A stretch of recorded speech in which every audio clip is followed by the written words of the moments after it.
प्रथम विश्व युद्ध की समाप्ति के बाद बहुत से ऐसे जवान व्यक्ति आए जो अपने व्यापार को बढ़ाना चाहते थे।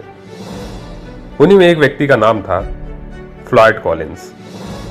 दोस्तों, आज हम लोग एक ऐसे खोजकर्ता फ्लॉयड कॉलिंस के बारे में जानकारी प्राप्त करेंगे जो कि 1925 में महत्वपूर्ण खोज करते हुए अपनी जान को जोखिम में डालते हुए मृत्यु को प्राप्त कर देता है। 2018 में थाई फुटबॉल टीम और उसके कोच को बाढ़ में डूबी गुफा से निकालने की वीरतापूर्ण घटना खबरों में छाई थी, लेकिन ऐसा करने वाला यह पहला गुफा अभियान नहीं था।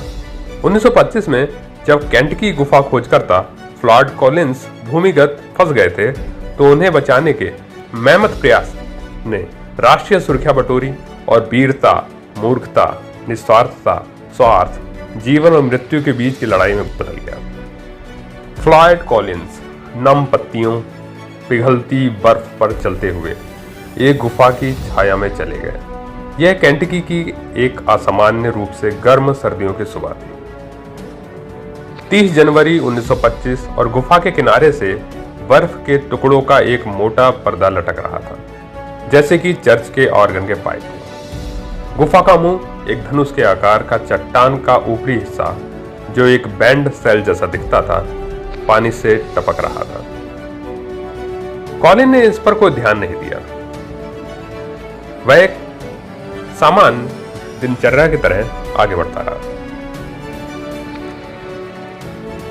37 वर्षीय गुफा खोजकर्ता ने कई सप्ताह तक अपने पैरों के नीचे से संकरी गलियों से बजरी, बलुआ पत्थर और चूना पत्थर साफ करने में हर दिन 12 घंटे तक का समय बिताया था, और आज भी ऐसा ही था। कॉलिंस ने अपना कोट उतारकर पास के एक पत्थर पर लटका दिया।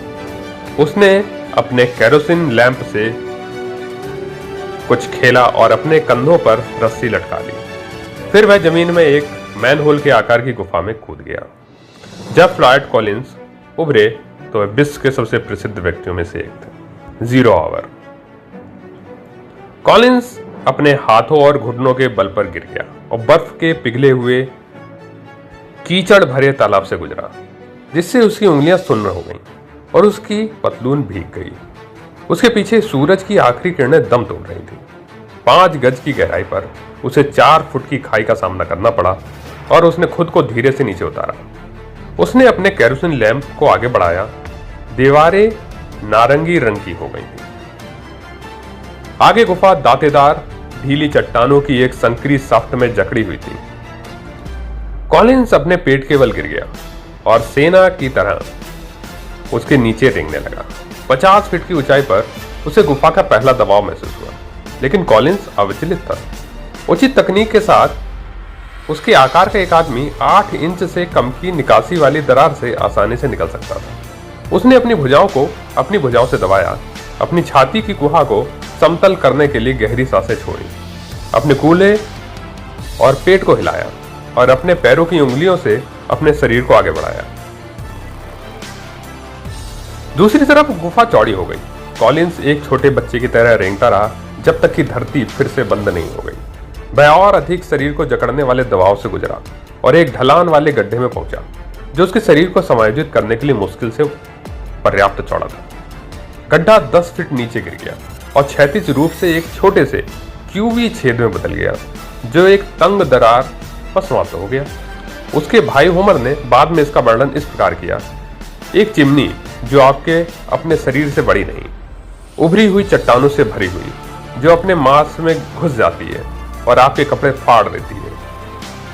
कॉलिंस ने पिछले दिनों यहां से मिट्टी हटाने में बिताया था और नीचे की दरार आखिरकार पार करने योग्य लग रही थी। वह पैरों से नीचे उतरा और सावधानी से अपने शरीर को बाड़े से बाहर निकाला। चट्टानों ने उसके धड़ को जकड़ लिया। ऊपर ढीले पत्थर उसकी गर्दन से मिलीमीटर तक लटक रहे थे। दरार ने कॉलिंस को एक कगार पर गिरा दिया। उसने अपना केरोसिन लैंप आगे बढ़ाया और एक बड़ा कमरा दिखाया, जो लगभग 60 फीट नीचे था। अन्वेषण करने के लिए उत्सुक उसने एक चट्टान के चारों ओर रस्सी बांधी और गहराई में चला गया।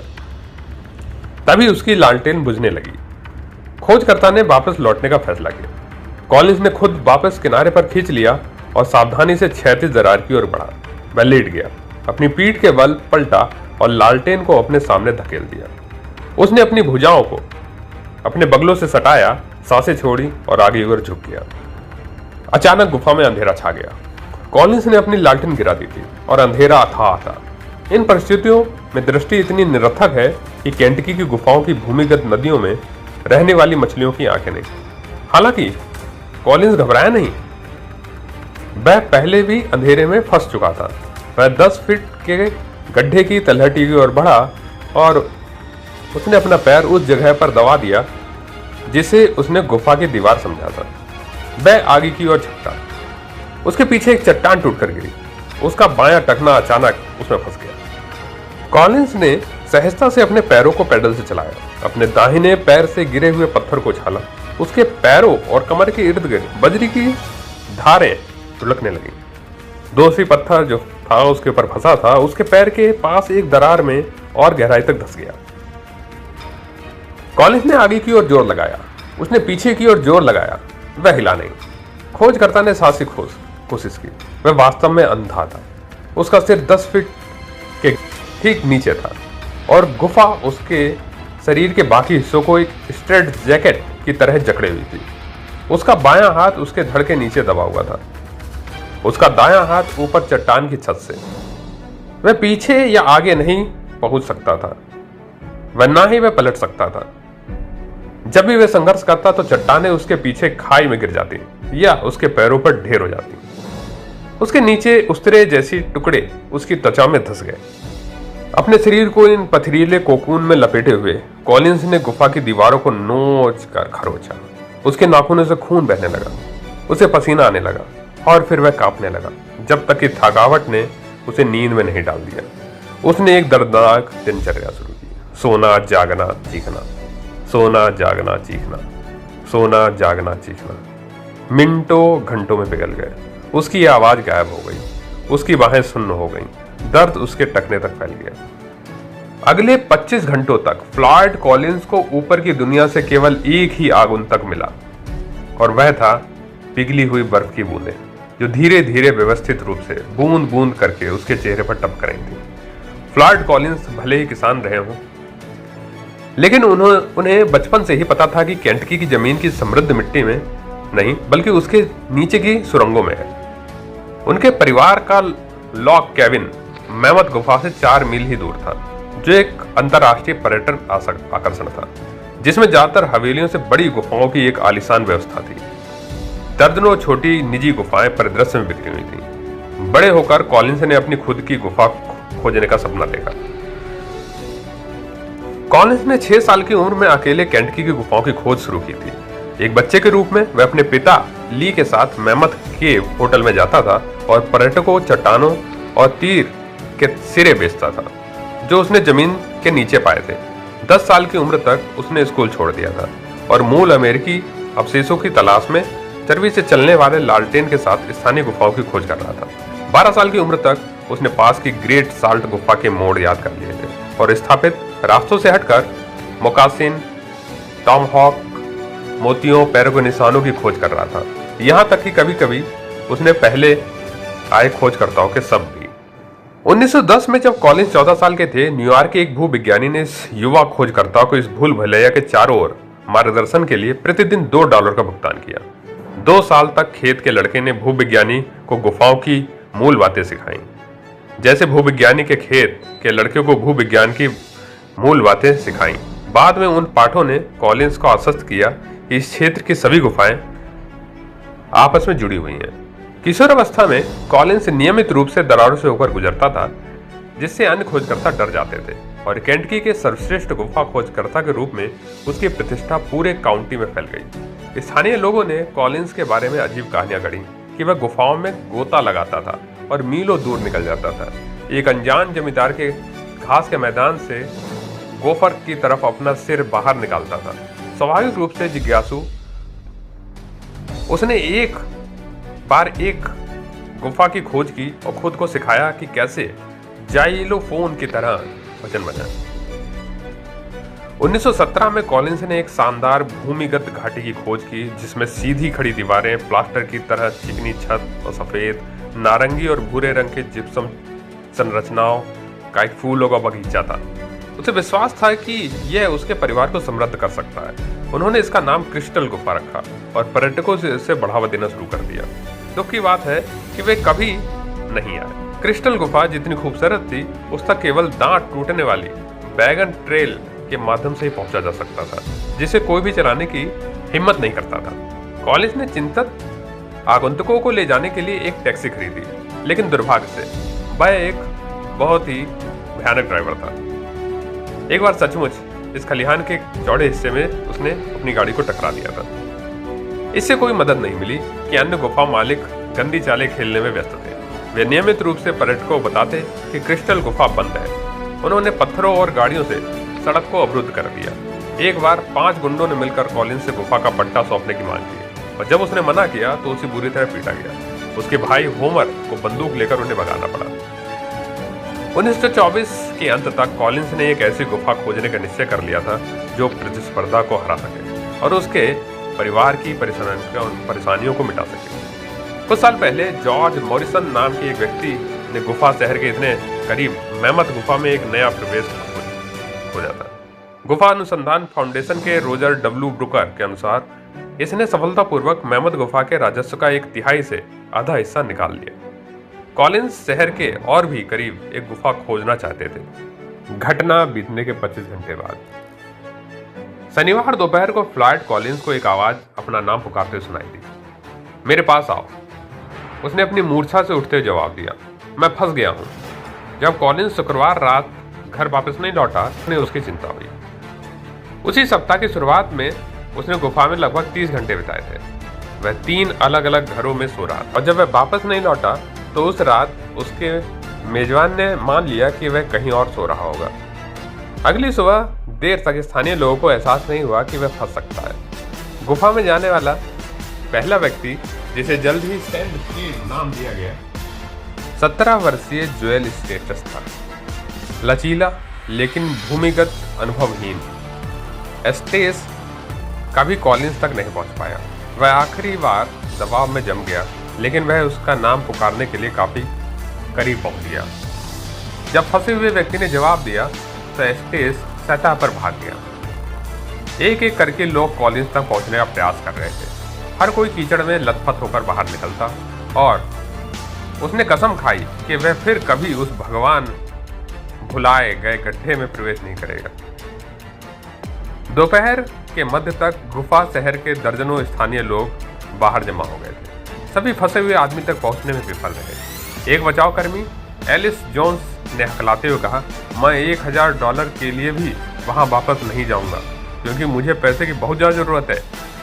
फिर भी रोजर ब्रुकर ने मेंटल क्रॉस को ईमेल में बताया, केंटकी की ज्यादातर गुफाएं ठोस चूना पत्थर से बनी हुई पूरी तरह सुरक्षित हैं, चाहे वे छोटी हो या बड़ी।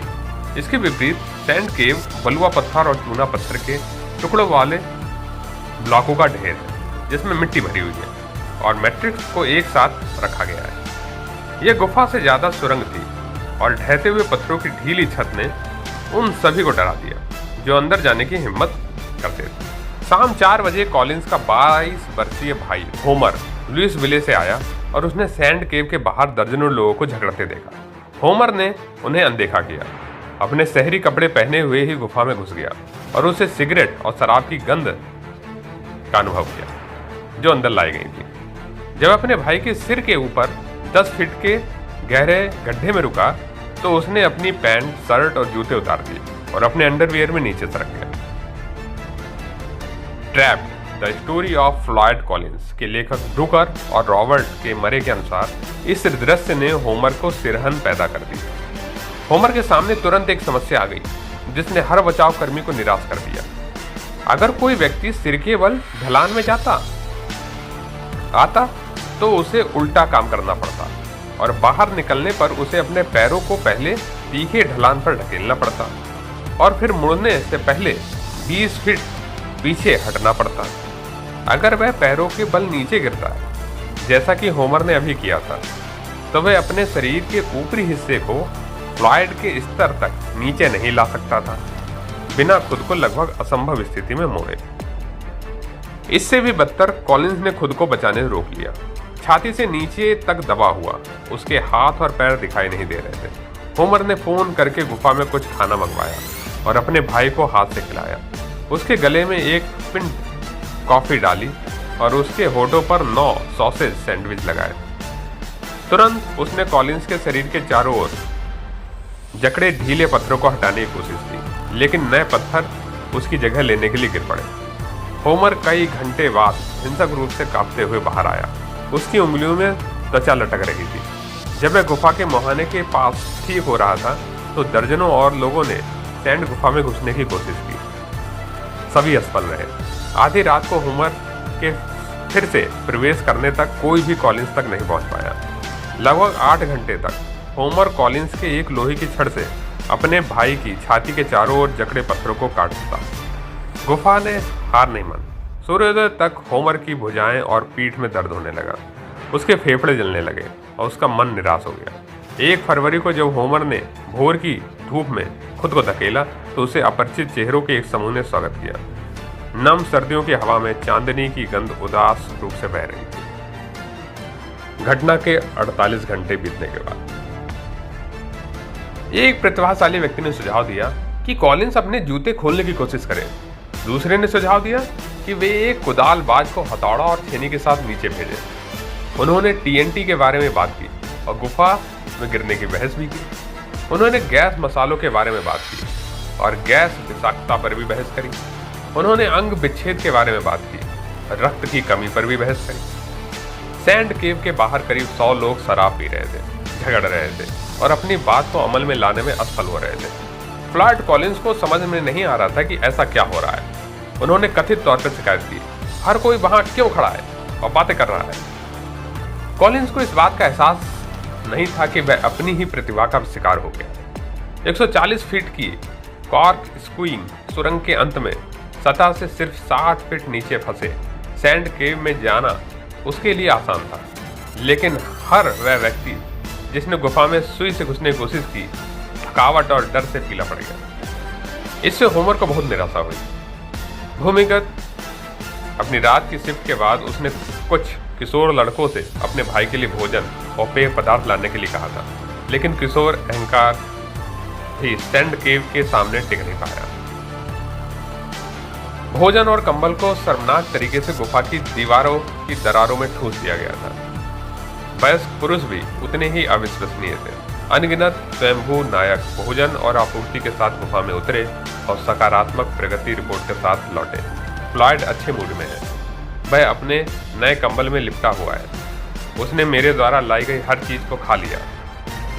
लेकिन सभी ने झूठ बोला, होमर को छोड़कर। कोई भी 1 फरवरी को कॉलिंस तक नहीं पहुंचा था। होमर रविवार की रात सैंड गुफा से पत्थर हटाने में बिता था। अगली सुबह जब वह एक निचले स्तर के कैंपफायर के पास सूख रहा था तो लुइसविले कुरियर जर्नल का एक बच्चे जैसा चेहरे वाला रिपोर्टर उसके पास आया।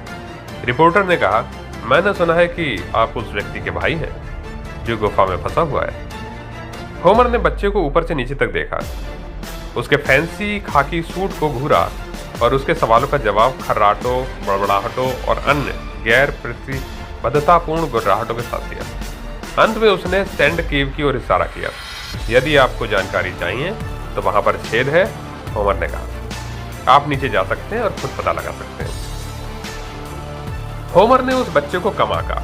उसका नाम विलियम बी मिलर था, लेकिन वह स्कीट के नाम से जाना जाता था, जो उसके मच्छर जैसे शरीर के लिए एक संकेत था। और 21 वर्षीय रिपोर्टर के रूप में वह प्रति सप्ताह केवल $25 ही कमाता था और शायद ही कभी अपने काम के लिए बाय लाइन प्राप्त करता था। सच कहूं तो वह पुलिस ब्रीफ लिखने के अपने सामान्य काम से ज्यादा बैरिटोन गाने में दिलचस्पी रखता था। इसलिए जब कुरियन जर्नल के संपादकों से उल्लेख किया कि लुइसविले से 80 मील दक्षिण में एक गुफा में एक व्यक्ति कैद किया गया था, तो मिलर ने कहानी बताने का अवसर का फायदा उठाया और वह यही कहानी चाहता था। इसलिए जब होमर ने उसे चुनौती दी तो मिलर ने अपना सूट उतार दिया, खुद को कवरऑल में लपेट लिया और एक टॉर्च पकड़ ली। सिर्फ 117 पाउंड वजन वाले मिलर ने धीरे धीरे उस जगह को पार किया। उसकी मांसपेशियां कांप रही थी और उसके दांत किरकिटा रहे थे। उसने कल्पना की थी कि वह चट्टानों के ढेर के नीचे घुट रहा है। उसे लगा कि उसके नीचे पानी जमा हो रहा है, क्योंकि ऊपर लोगों ने गुफा के मुहाने के पास कैंपफायर जला रखे थे, जिससे और ज्यादा बर्फ पिघल रही थी। आखिरी तंग जगह पर उसका दिल ढोल की तरह धड़क रहा था। मिलर ने कॉलिंस को पुकारा और किसी को कराहते हुए सुना, उफ उफ। मिलर ने अपनी आंखें बंद की, सांस ली और 10 फीट के गड्ढे में बेबस होकर फिसल गया। वैसी तरह से कॉलिंस के सिर पर गिरा। उसने अपनी नाराजगी जताई। न्यूज़मैन ने माफी मांगते हुए वापस गड्ढे में भाग लिया, अपनी स्थिति बदली और दूसरी बार सावधानी से नीचे उतरा। उसने फंसे हुए आदमी से सवाल पूछने की कोशिश की, लेकिन कॉलिंस असंगत था। इसलिए मिलर ने मन ही मन नोट्स बनाए और भाग गया। उसे सतह पर पहुंचने में आधा घंटा लग गया। सैंड गुफा से बाहर निकलने के लिए की गई शारीरिक और मानसिक, और जब वह होमर ने मिलर की कीचड़ और शून्य सतह पर लौटते देखा तो उसका संदेह खत्म हो गया और उम्मीदें फिर से जाग गई। उसने सोचा यह लड़का आखिरकार काम आ सकता है। 73 घंटे बीतने के बाद उस रात पहले फ्लॉयड कॉलेज ने स्वर्गदूतों को देखा था। बादलों से भरे सफेद लिलेन में लिपटे हुए दूध धड़कते रथों पर सवार थे। अपने पीछे मुंह में पानी लाने वाली खुशबू का एक निशान छोड़ गए। तवे से निकले गरम जिगर और प्याज की खुशबू, ताज़ा झागदार गाय का दूध, भाप से भरे चिकन सैंडविच। ये नज़ारे और गंध भ्रम थे, कॉलिंस के अपने बिगड़ते दिमाग के उत्पाद, लेकिन वे उस दुस्वप्न वास्तविकता से ज़्यादा सुखद थे जिसे उसने बाद में शाम को झेला। सोमवार 2 फरवरी को एक दूसरे बाहरी व्यक्ति का आगमन हुआ। लेफ्टिनेंट रॉबर्ट बर्डन, एक दुबला पतला 33 वर्षीय लुइस विले फायर फाइटर, जो आत्मविश्वास से भरा हुआ था। अपने से पहले सैकड़ों लोगों की तरह बर्डन भी फ्लॉयड कॉलिंस को बचाने के लिए आया था। उसने पहले अपने सैकड़ों लोगों के विपरीत वह मिलर की तरह। कॉलिंस को पहली बार देखकर बर्डन हैरानी से मुंह खोलते खड़ा रहा। उसने सिर हिलाते हुए कहा था, हमारे यहाँ बहुत बड़ी समस्या है, लेकिन मुझे लगता है कि हम तुम्हें रस्सी से बाहर निकाल सकते हैं। कॉलिंस ने सहमति दे दी। बर्डन ने फिर कॉलिंस के शरीर को पकड़ते हुए छेद में झांका और मुंह बनाया। हम तुम्हारा पैर उखाड़ सकते हैं। मेरा पैर खींच लो, फंसे हुए आदमी ने कहा, लेकिन मुझे बाहर निकालो। यह स्पष्ट नहीं है कि बर्डन को पता था कि कॉलिंस उस दिन वास्तविकता से दूर हो गए थे, लेकिन फायर फाइटर सतह पर वापस आया और भीड़ जोर देकर कहा कि कॉलिंस ने रस्सी खींचने के लिए विचार को मंजूरी दी है। भीड़ ने असहमति जताते हुए कहा, कॉलिंस को बाहर निकालना मध्ययुगीन लग रहा था। यह निश्चित रूप से उसके पैर को तोड़ देगा, और अगर उसे काटना नहीं है। और कई लोग चिंतित थे कि वह खून से लथपथ हो सकता है। दूसरों ने सलाह दी कि गुफा की दीवारों पर लगी चाकू जैसी चट्टानें उसके शरीर को जकड़ सकती हैं। भीड़ में से एक डॉक्टर ने दूसरी राय दी और कहा कि रस्सी खींचने से कॉलिंस के आंतरिक अंग काफी की तरह खिंच जाएंगे। बर्डन उग्र था। उसने कहा कि कोई दूसरा विकल्प नहीं। स्थानीय लोग, जिनके विचारों का कुआं कई दिनों से पहले सूख चुका था, सहमत हो गए। शाम 5 बजे 79 घंटे बीतने के बाद गुफा में एक विशेष बॉडी हार्नेस लगाया गया। होमर कॉलिंस, स्कीट्स मिलर और रॉबर्ट ब्राउन 100 फीट की रस्सी के साथ अंधेरे में फिसल गए। होमर ने आगे बढ़कर काम किया। अपने भाई की घबराहट को शांत करने के लिए उसने फंसे हुए आदमी को हैम, सैंडविच, कॉफी और विस्की खिलाई। भोजन और परिवार की संगति से आराम महसूस करते हुए कॉलिंस ने कबूल किया कि वह वास्तव में अपना पैर नहीं खोना चाहता था। होमर ने धैर्यपूर्वक इसकी बात सुनी। फिर उसने कॉलिंस को एक शामक दवा दी, जो बर्डन के शब्दों में उसकी जीवन शक्ति को बढ़ाने के लिए डिजाइन की गई थी, ताकि अगर वह हम उसका पैर खींच लें तो वह सदमे से बच सके। होमर ने कॉलिंस की छाती पर हार्नेस बांधा और रस्सी बांधी। ऊपर मिलर गड्ढे के ऊपर झुका हुआ था। बर्डन ने रस्सी को पकड़कर गुफा के ऊपर की ओर बढ़ाया। गुफा के मुहाने के पास कई लोगों ने सहायता की। होमर की गिनती पर रस्सी कस गई। कॉलिंस की सांसें रुक गईं, क्योंकि उसका शरीर मलबे से ऊपर उठा हुआ था। बर्डन ने अपने दांत भींचे और लोगों को जोर से खींचने के लिए कहा। मिलर ने रस्सी को झटक दिया और फंसा हुआ आदमी चिल्लाने लगा। क्योंकि कॉलिंस क्षैतिज स्थिति में पीठ के बल फंसा हुआ था, उसका निचला शरीर चट्टानों और बड़े से लिपटा हुआ था, इसलिए उसकी पीठ एक एल में मुड़ गई थी। सैंड गुफा में चीखों से भर गई, ऐसा मत करो, ऐसा मत करो, ऐसा मत करो। होमर इसे बर्दाश्त नहीं कर सका। उसने विपरीत दिशा में खींचना शुरू कर दिया। और किसी तरह दूसरे लोगों के हाथों से रस्सी खींचने की ताकत जुटाई।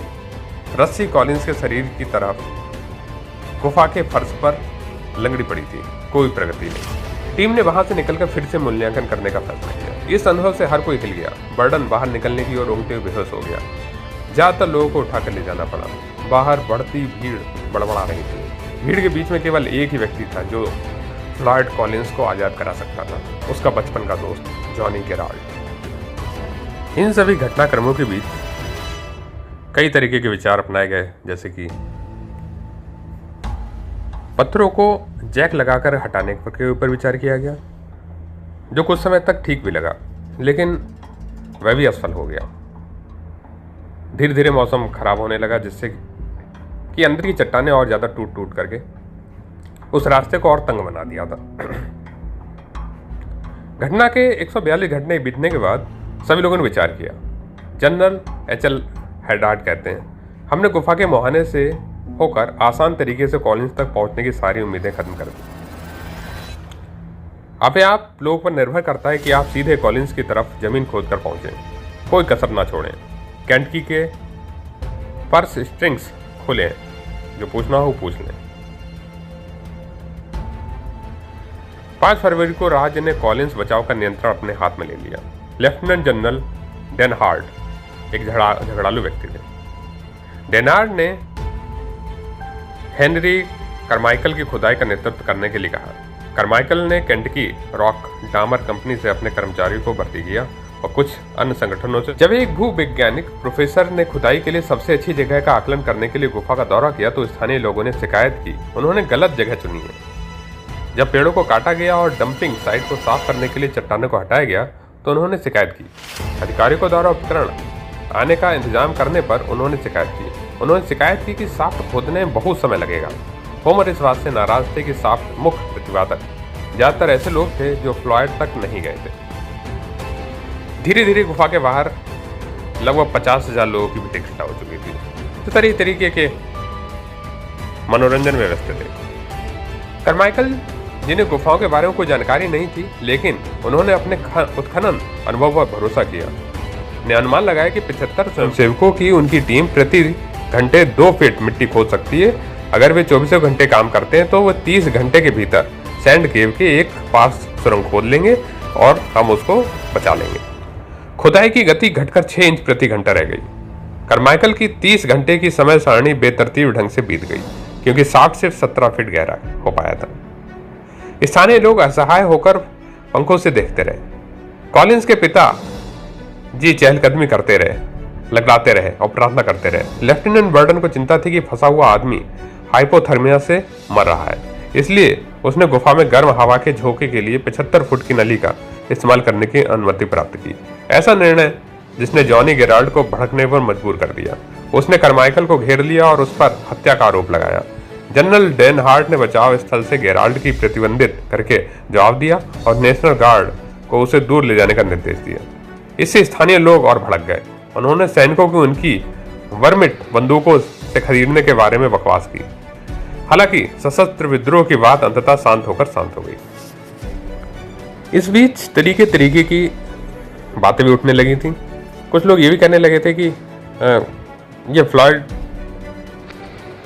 फंसा हुआ नहीं है, बस ये इसी तरीके का एक दिखावा करा जा रहा है, जो कि रात में अपने घर पे चला जाता है और दिन में आकर के दोबारा से वो उस गुफा के अंदर लेट जाता है। मौसम तेजी से खराब होता चला जा रहा था। बारिश के बाद धीरे धीरे बर्फबारी होने लगी, जिस कारण से बचाव का जो कार्य था वो उसमें और ज्यादा विघ्नता आने लगी थी। जो शाफ्ट खोदी जा रही थी उसमें पत्थर कट कट के नीचे गिरने लगे थे, शाफ्ट बंद होने लगी थी। दिक्कतों का सामना अत्यधिक बढ़ता चला जा रहा था। 411 घंटे के बाद 17 दिन भूमिगत फंसे रहे, 12 दिन बिना भोजन या पानी के, 4 दिन बिना गर्मी देने वाले रोशनी के। हालांकि फ्लॉयड कॉलिंस के पक्ष में संभावनाएं नहीं थी, लेकिन बचाव दल ने उम्मीद जताई कि वह जीवित है। अखबारों ने खनिकों की पुरानी कहानियां प्रसारित की जो लंबे समय तक भूमिगत जीवित रहे। चर्चों ने बचाव कर्मियों को दान भेजा और पाठकों ने प्रोत्साहन पत्र भेजे। शिकागो की एक ज्योतिषी ने अपने मग के नीचे जमी हुई कॉफी के अवशेषों के रेखाचित्र भेजे। उन्होंने कहा कि वे दिल के आकार के थे। सबूत है कि कॉलिंस जीवित थे। रिपोर्टर सैंड केव के चारों ओर लगी कांटेदार तार की बाड़ के पास जमा हो गए। 2 दर्जन से ज्यादा टेलीग्राफ ऑपरेटर वहां खड़े थे। 7 हवाई जहाज चारागाह में खड़े थे। दूर के न्यूज रूम में फोटोग्राफिक निगेटिव भेजने के लिए इंतजार कर रहे थे। सोमवार 16 फरवरी को दोपहर 1:30 बजे एक छेनी सैंड केव में घुस गई। मजदूरों ने छेद को चौड़ा करने के लिए चट्टानों को तेजी से खींचा। आखिरकार एक ब्रेनर नामक एक बचाव कर्मी ने अंधेरे में अपनी रोशनी डाली और ये पुष्टि करने के लिए कि 10 फीट गहरे गड्ढे को तोड़ चुके हैं। एक सोरिंग बोर्ड को पकड़ा और गुफा में आसानी से घुस गए। मिलर के अनुसार अगले 5 मिनट तक साफ्ट में बचे हुए लोग बिना पलक झपकाए उस छेद को देखते रहे। अंदर ब्रेनर ने अपनी रोशनी फंसे हुए आदमी की ओर लक्षित की और गुफा को चमकते हुए देखा। गुफा के झिंगुर भाग रहे थे। उसने अपनी नजर चमक पर केंद्रित की और स्रोत को देखा। कॉलिंस के पास एक सोने का दांत था। वह रोशनी में चमक रहा था। यह हिल नहीं रहा था। ब्रेनर ने मदद के लिए चिल्लाया और अपना सिर हिलाया। मृत। कोरोनर ने बाद में दावा किया कि कॉलिंस की मौत को लगभग 3 दिन हो चुके थे। अगर यह सही है तो कॉलिंस की मौत उसके अकेले प्रकाश बल जो ऊपर की दुनिया से उसको आखिरी संपर्क था के बुझने के समय बाद हो गई थी। अगली सुबह अधिकारियों ने फ्लॉयड कॉलिंस को सैंड केव के चूना पत्थर के जबड़े के बीच दफनाने का फैसला किया। साफ्ट की दीवारें झुकने के कारण शरीर को बाहर निकालना बहुत खतरनाक था। मिलर ने लिखा, ऐसा लगता है कि धरती लाश को चारा के रूप में इस्तेमाल करते हुए अंदर जाने की हिम्मत करने वाले किसी भी व्यक्ति को कुचलने के लिए तैयार है। तो ये घटना 1925 की है, इसलिए उस समय बचाव के इतने ज़्यादा अच्छे उपकरण नहीं थे, जिस कारण से फ्लॉयड कॉलिंस को नहीं बचाया जा सका। स्टोरी वर्ड के साथ आप बने रहें। कुछ नए घटनाओं के साथ दोबारा आपसे मिलूंगा मैं। तब तक के लिए नमस्कार।